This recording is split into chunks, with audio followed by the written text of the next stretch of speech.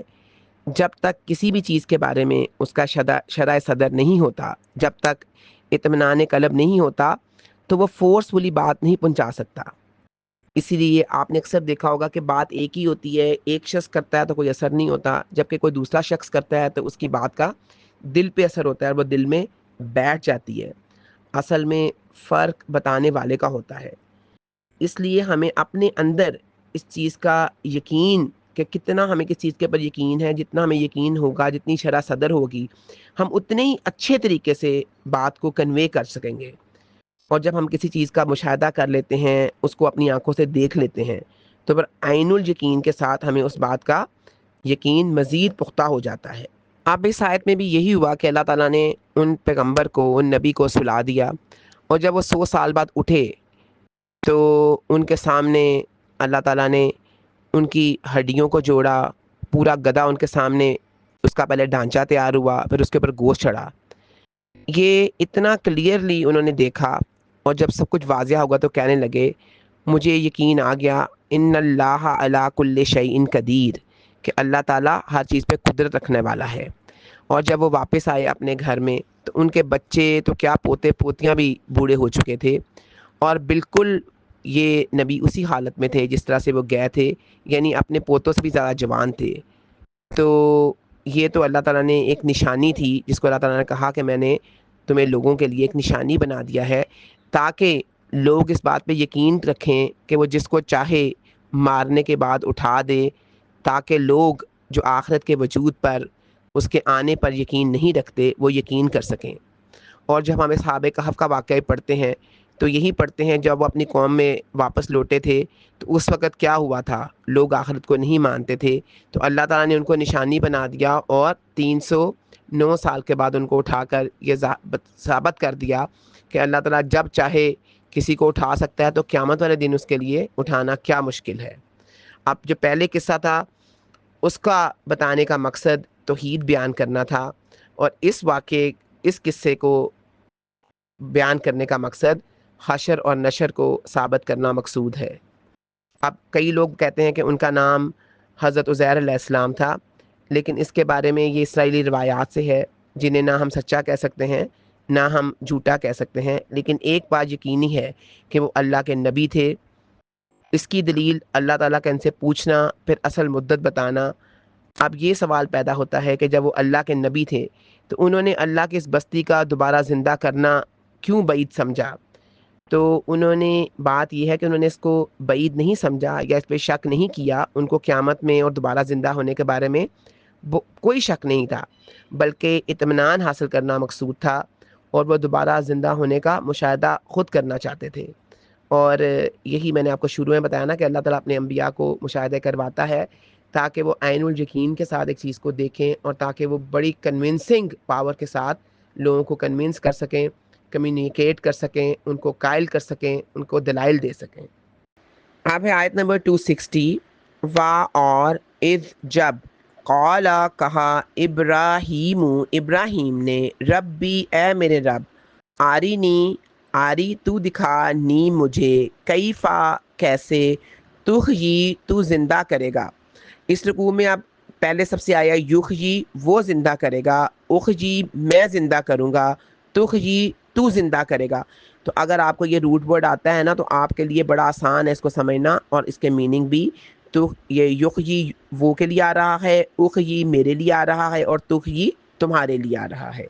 الموتا مردوں کو، قالا کہا اللہ تعالیٰ نے، اولم اور کیا نہیں، تو تو یقین رکھتا یا تو ایمان لاتا، مطلب ایمان لانے سے یا نا تو یقین رکھتا۔ قالا اس نے کہا، بلا کیوں نہیں، ولیکن اور لیکن، لے تاکہ، لام یہاں پہ علت کے لیے ہے، یطمئن مطمئن ہو جائے، تو میم واو اور نون اس کا روٹ ورڈ ہے، اور ہمیشہ سے حرفی نہیں ہوتا روٹ ورڈ، کئی دفعہ 4 حرف سے مل کر بنتا ہے۔ قلبی قلب، دل، بھی میرا، یا چھوٹی یہ میرے لیے کے لیے ہے، قلبی دل میرا، قالا کہا، فخذ پس تم لے لو، ارباتن چار، اربا کا مطلب ہوتا ہے چار، من سے، الطیری پرندوں میں سے، طائرہ کا لفظ اردو میں استعمال ہوتا ہے، طیارہ بھی، اس کا روٹ ورڈ بھی یہی ہے، پرندوں میں سے، فسرہن پھر مانوس کر لو انہیں، الیکا تمہاری طرف، اپنی طرف یعنی، ثم پھر، ثم اجعل تم رکھ دو، اجعل رکھنا، علی اوپر، کل ہر، جبل پہاڑ کے، من ہننا من اور ہننا ان میں سے، جز ان، جز کہتے ہیں ٹکڑے کو، کہتے نہیں کہ سارے جز لازمی ہیں کسی کوشچن کے، تو پارٹس ہوتے ہیں نا، اس کو کہہ رہے ہیں، ایک ٹکڑا، جز ان ایک ٹکڑا، ثم پھر، ثم ادعوہن تم بلاؤ انہیں، دعا پکار، ادعوہن بلاؤ ان کو، یاتینکا یاتی آئیں گے، یاتینکا وہ چلے آئیں گے تمہارے پاس، کامن تمہارے پاس، سعین بھاگتے ہوئے، وعلم اور تم جان لو، انا یقیناً، اللہ تعالی، عزیز سب پر غالب، حکیم کمال حکمت والا ہے۔ اب اس آیت میں حضرت ابراہیم علیہ السلام جو کہ اللہ تعالیٰ کے بہت جلیل القدر پیغمبر تھے، اور اللہ تعالیٰ کے فرشتے اور احکامات ان کے پاس آتے رہتے تھے، انہوں نے علم الیقین کے بعد عین الیقین کا مرتبہ حاصل کرنے کی خواہش کا اظہار کیا۔ اب اللہ تعالیٰ نے ان کو فسرہن اپنے ساتھ مانوس کرنے کے لیے اس لیے فرمایا تاکہ جب وہ پرندے زندہ ہوں تو وہ ان کو اچھی طرح پہچان سکیں کہ یہ واقعی وہی ہیں جو ذبح کر کے پہاڑ پر رکھ دیے گئے تھے، اور اس میں کوئی بھی شبہ باقی نہ رہے۔ اب ان پرندوں کے بارے میں علماء تفسیر کا اختلاف ہے، بعض نے مرغ، مور، کوا اور کبوتر بتائے ہیں، اور بعض نے دوسرے نام لیے ہیں۔ پھر چار پہاڑوں پر ان کو الگ الگ رکھنے اور ان کے درمیان کھڑے ہو کر ہر ایک کا نام لے کر پکارنے کی کیفیت میں بعض تابعین سے منقول ہے، مگر حافظ ابن کثیر لکھتے ہیں کہ جانوروں کی یہ تعین بے فائدہ ہے، اس کی کچھ اہمیت اگر ہوتی تو قرآن خاموش نہ رہتا۔ یعنی بات یہ ہے کہ پرندوں کا نام بتانا مقصود نہیں ہے، بلکہ صرف یہ بتانا مقصد ہے کہ اللہ تعالیٰ ذبح کرنے کے بعد بھی ان پرندوں کو دوبارہ سے بالکل ویسا ہی بنا سکتا ہے، ویسا ہی اس کے گوشت کے ٹکڑوں کو جوڑ کر ان کو دوبارہ ثابت، یعنی بالکل جیسے وہ پہلے حالت میں تھے ان کو ویسی حالت میں لا سکتا ہے۔ اور آیت کے آخر میں عزیز حکیم، یہ اللہ تعالیٰ کی صفات پر مشتمل الفاظ ساری آیت کا خلاصہ ہیں۔ اس آیت کا مطلب یہ ہے کہ اللہ تعالیٰ ہر چیز پر غالب ہے، مردوں کو زندہ کرنے پر اسے کامل غلبہ اور قدرت حاصل ہے، اور حکیم کمال حکمت والا ہے، جس کے مطابق اس نے زندوں کو موت کے لیے اور مردوں کو زندہ کرنے کے لیے ایک وقت جو ہے اس کو مقرر کر رکھا ہے۔ وآخر دعوانا ان الحمد للہ رب العالمین۔